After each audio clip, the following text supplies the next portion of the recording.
Good evening all of you. आज बहुत ही महत्वपूर्ण टॉपिक आपके सामने जो छूटा हुआ पार्ट है उसको लेकर के आए हैं। सभी पार्टिसिपेंट्स मौजूद हैं, बट कहना ये है कि बड़े अच्छे से इसको वॉच करना। पिछले सेशन में हमने पर्यावरण से संबंधित टॉपिक के बारे में चर्चा की थी, स्टडी की थी, पढ़ाया गया था, जिसमें से आपको पर्यावरण किसे कहते हैं, पारितंत्र किसे कहते हैं और शाकाहारी, मांसाहारी और सर्वाहारी जीवों के बारे में बताया था। ठीक है, तो उसको बड़ा बड़ा निकाल करते हैं, आगे की ओर चलते हैं।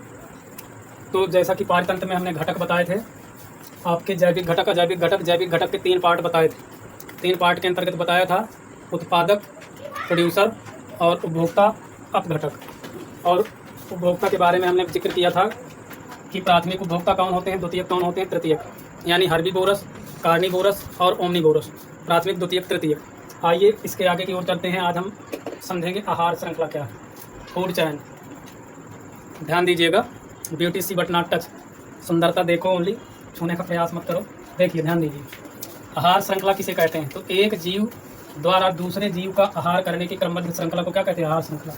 एक जीव द्वारा दूसरे जीव का जब कोई भक्षण करता है तो इस क्रमबद्ध श्रृंखला को आहार श्रृंखला के नाम से जानते हैं। एग्जाम्पल के माध्यम से समझने का प्रयास करते हैं। जैसे घास को खाया खरगोश ने, और खरगोश को खाया गीदड़ ने, और गीदड़ को खाया शेर ने। तो इस प्रकार से ये एक श्रृंखला बन गई। घास को खाने वाले प्राणी कौन है, तो जैसे आपका खरगोश हो गया, गीदड़ हो गया, शेर हो गया।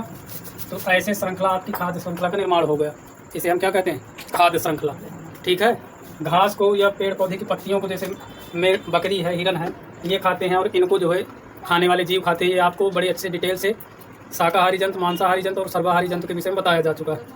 आइए समझते हैं पिरामिड किसे कहते हैं। इसी के अंतर्गत आता है, खाद्य श्रृंखला के अंतर्गत।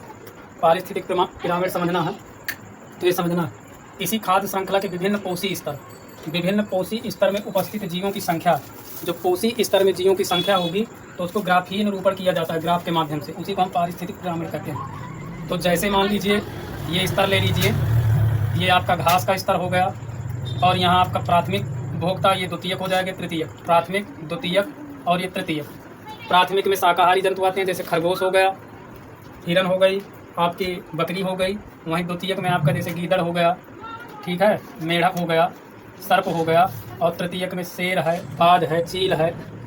तो ये हो गए। तो इनकी संख्या में जब कमी आती है, जैसे घास खाया, हिरन ने घास खाया तो कुछ घास कम हो जाएगी। कि कई सारी जैसे हिरन है, हिरन ने घास खाया, और हिरनों की संख्या को कम करने के लिए द्वितीयक उपभोक्ता खाए तो हिरनों की संख्या में कमी आ जाती है। अब जब द्वितीयक उपभोक्ताओं को तृतीयक खाते हैं, यानी सर्वाहारी, तो उनकी संख्या में भी कमी आ जाती है। इसी संख्या की कमी को हम पिरामिड से दर्शाते हैं। ठीक है, आसान की समझ में आ रहा होगा। पिरामिड का आपका ये संकेत होता है, ये ध्यान देना। यहाँ पर आपके जीव जंतु बने होंगे, प्राथमिक, द्वितीयक, तृतीयक और उत्पादक। तो ये समझना, उत्पादक पहले भी बता चुके हैं कि जितने भी प्रकार के हरे पेड़ पौधे होते हैं वो सारे क्या होते हैं, उत्पादक होते हैं। ये अपने भोजन का निर्माण स्वयं करते हैं। तो आइए समझते हैं कि पिरामिड कितने प्रकार के होते हैं, ये समझना। तो पिरामिड आपके जो होते हैं वो 3 प्रकार के होते हैं, समझना अच्छे से, ध्यान दीजिए। जीवों की संख्या पिरामिड, ये जीवों की संख्या का पिरामिड यहाँ क्या कर लेना, जीवों की संख्या का पिरामिड, जिसमें से जीवों की संख्या में कमी होती है इस पिरामिड में। जैसे मान लीजिए यहाँ पर ये जीव हैं और इन जीवों में चित्र बने होंगे समझाने के लिए, तो इनकी संख्या में कमी आती है। जैसे मान लीजिए 10 बकरियां हैं, 10 बकरियों में से सर्वाहारी जंतु शेर ने 5 को मार के खा लिया, तो 10 में से कमी आ गई, 5 बची। तो यानी कहने का मतलब है जीवों की संख्या का पिरामिड, तो जीवों की संख्या में कमी आती है। वहीं दूसरा है जैव भार का पिरामिड। जैव भार का पिरामिड का मतलब है कि भार में कमी आती है। किसमें कमी आती है, भार में कमी आएगी किसी जीव के। जैसे मान लीजिए कोई जंतु 100 किलोग्राम भोजन करता है तो उसका जो भार दर्शाया जाएगा वो 100 kg ही रहेगा। कितना रहेगा, 100, यानी इतना फूड मटेरियल खाने पर आपके वजन में समथिंग कितनी बढ़ोतरी होगी, 100 kg। तो इसको याद रखना है कि भार में कमी आती है। हमने उत्पादक से बना मटेरियल खाया, यानी जीव जंतु खाए, तो उसके जो है भार में कमी आएगी। आइए तीसरा समझते हैं, ऊर्जा का पिरामिड। तो इसमें ऊर्जा की कमी आती है। ऊर्जा का पिरामिड यानी किसी पोषी स्तर से जब ऊर्जा प्राप्त करता है अगला पोषी स्तर। पोषी स्तर का मतलब जैसे मान लीजिए घास है, अब ये घास है, घास को जब हिरन खाएगा तो इस घास का मात्र कुल ऊर्जा का खाली ये 10% ही यूज करेगा। यानी जितनी भी इसकी ऊर्जा होगी मात्र खाने वाले जंतु में कितने परसेंट जाएगी, 10%। तो इसको समझे रहना। तो इस प्रकार से हमने पिरामिड बताया कितने प्रकार के होते हैं, जीव संख्या का पिरामिड, जैव भार का पिरामिड और ऊर्जा का पिरामिड। क्वेश्चन पूछता है कि पिरामिड कितने प्रकार के होते हैं, तो ये आपके 3 प्रकार के होते हैं। अगर पूछे कि जीव संख्या का पिरामिड में किसकी कमी आती है, तो जीवों की कमी आती है, जैव भार के पिरामिड में भार में कमी आती है, ऊर्जा के पिरामिड में ऊर्जा की कमी आती है। और ये चलता कैसे है ऊर्जा स्तर, ये समझना। पिछले वीडियो में भी हमने जिक्र किया था कि जैसे सूर्य से हमें ऊर्जा प्राप्त हुई विकिरण के माध्यम से, तो सूर्य की विकिरण ऊर्जा का मात्र 1% हरे पेड़ पौधे जो है प्राप्त करते हैं। 1% ऊर्जा लेकर के हरे पेड़ पौधे भोजन का निर्माण करते हैं, और इसके बाद ये भोजन का निर्माण करके 1% ऊर्जा लेकर के विकिरण से उपभोक्ता को प्रदान करते हैं, अर्थात जो हरे पेड़ पौधे से भोजन प्राप्त करते हैं वो उपयोग करते हैं। तो ये आपका इस तरह से ऊर्जा स्तर चलता है। हरे पेड़ पौधे ने भोजन बनाया, फिर उसका उपयोग उपभोक्ता किया, और उपभोक्ता के बाद अपघटन क्रिया हुई, यानी वो जीव जब नष्ट हो जाते हैं तो पुनः वो वायुमंडल में ऊर्जा आपकी प्रवेश हो जाती है। इस प्रकार से ऊर्जा स्तर चलता है। खाद्य श्रृंखला पूछता है क्वेश्चन की दिशात्मक प्रक्रिया है, रेखीय प्रक्रिया है, या चारों तरफ चलती है। तो हमेशा खाद्य श्रृंखला दिशात्मक होती है, यानी एक ही ओर चलती है। कहने का मतलब ये रेखीय होती है, इतना याद रखना है, रेखीय प्रक्रिया होती है खाद्य श्रृंखला। क्लियर? आइए समझते हैं। तो जो ऊर्जा पिरामिड, जैव भार पिरामिड, जीव संख्या का पिरामिड है, तो इसकी संकल्पना चार्ल्स एल्टन ने, किसने संकल्पना दी थी? चार्ल्स एल्टन ने 1927 ईस्वी में दी थी। किसकी संकल्पना? पिरामिड की संकल्पना किसने प्रदान की थी? चार्ल्स एल्टन ने। ये क्वेश्चन इंपॉर्टेंट है, नोट डाउन करिएगा। कब की थी? 1927 ईस्वी में इन्होंने इसकी संकल्पना प्रदान की थी। तो इसको हम और किस नाम से जानते हैं? एल्टोनियन पिरामिड भी कहते हैं। क्या कहते हैं? एल्टोनियन पिरामिड के नाम से भी जानते हैं, पिरामिड। तो इसको समझे रहना, फिर से समझना है। पिरामिड की संकल्पना किसने प्रस्तुत की थी? तो चार्ल्स एल्टन ने। कब की थी? 1927 ईस्वी में। और इस संकल्पना का दूसरा नाम क्या है? एल्टोनियन पिरामिड।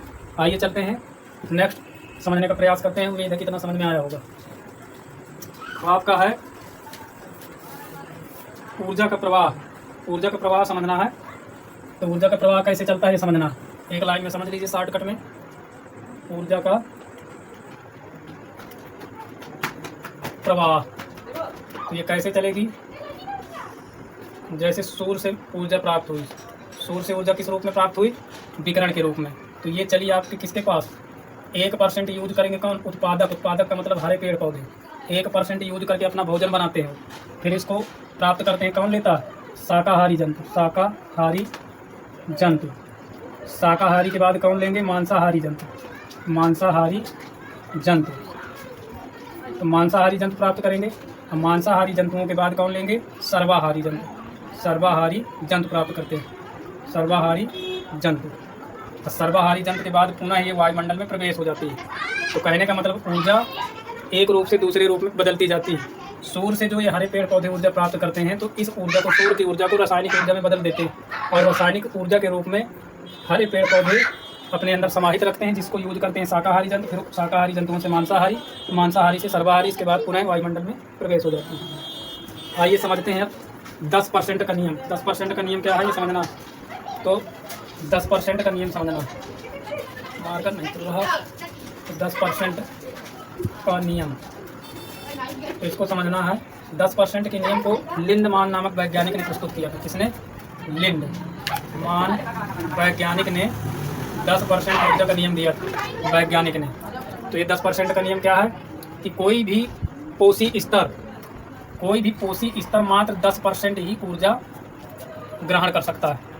पोषी स्तर का मतलब जैसे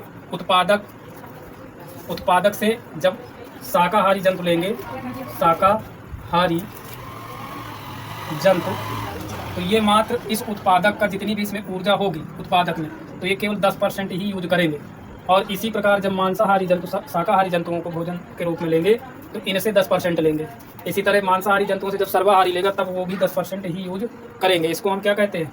10% का नियम। इसको किस वैज्ञानिक ने दिया था, प्रस्तुत किया था? तो लिंडमान वैज्ञानिक। इंपॉर्टेंट क्वेश्चन है, तो इसको नोट डाउन करना है। तो आज बहुत महत्वपूर्ण पर्यावरण से रिलेटेड कुछ चर्चाएँ हुई। आइए अब खाद्य जाल समझते हैं, क्योंकि ये टॉपिक छूटा जा रहा है। समझ लीजिए खाद्य जाल। तो अनेक खाद्य श्रृंखलाओं के मिलने से खाद्य जाल का निर्माण होता है, समझना। खाद्य जाल, इसको इंग्लिश में फूड वेब कहते हैं। फूड वेब, समझ में आ रहा है? मस्करी ना करो, ध्यान दो इधर, ठीक है। तो खाद्य जाल क्या है? हमने क्या बताया कि अनेक खाद्य श्रृंखलाओं के मिलने से, अनेक खाद्य श्रृंखला के मिलने से किसका निर्माण होता है? मिलने से खाद्य जाल का निर्माण होता है। खाद्य जाल का निर्माण होता है, इसको नोट कर लीजिएगा। निर्माण होता है। और ये दिशात्मक नहीं होती है। कहने का मतलब ये है रेखीय नहीं होती, एक तरफ नहीं चलती, ये चारों तरफ भगती है। जैसे कहने का मतलब ये है, ये घास है, घास को आपका खाएगा जैसे मेढक, अब घास को खाया हिरन, अब घास को खाया खरगोश, तो ये कई जो है शाकाहारी जंतु घास को खाया या हरे पेड़ पौधे से बने पदार्थ को। अब इस मेढक को खाया सर्प ने, सर्प को खाया चील ने, और हिरन को खाया शेर ने, और शेर ने खाया किसको? चील को। इसी प्रकार जो है आपका खरगोश को कौन खा लेगा? शेर। खरगोश को चीता भी खा लेगा, बाघ भी खा लेगा, गीदड़ भी खा लेगा। तो इस प्रकार से एक जाल सा बन जाता, तो इसी को हम खाद्य जाल के नाम से जानते हैं। ठीक है, तो ये समझे रहना कि खाद्य जाल किसे कहते हैं। तो अनेक खाद्य, यहाँ पर थोड़ा मिस्टेक है, खाद्य श्रृंखलाओं के मिलने से कर लेना, अनेक खाद्य श्रृंखलाओं के मिलने से खाद्य जाल का निर्माण होता है, जिसमें से आपको उदाहरण देके समझाया, घास को अनेक शाकाहारी जंतु खाएंगे, जैसे हिरन हो गया, मेढक हो गया, खरगोश हो गया, इस प्रकार से। तो यहाँ खाद्य श्रृंखला के मिलने से खाद्य जाल का निर्माण होता है। तो इस प्रकार से हमने आपको खाद्य श्रृंखला बताई, खाद्य श्रृंखला के बारे में चर्चा की। इसके बाद पिरामिड बताया, पिरामिड 3 प्रकार के बताए, और आपको बताया गया 10% का नियम किसने दिया था ऊर्जा का? तो ये लिंडमान वैज्ञानिक ने दिया था। आई होप ये सेशन आपको समझ में आया होगा। जो इसका शेष छूटा हुआ भाग है तो बहुत जल्द आप लोगों के सामने अपलोड करेंगे, लेकिन सभी लोग नोट्स कंप्लीट करते जाइए, जहाँ से क्वेश्चन बनेंगे वो सब आपको करवाते जाएंगे। और साइंस का आपका मॉडल पेपर भी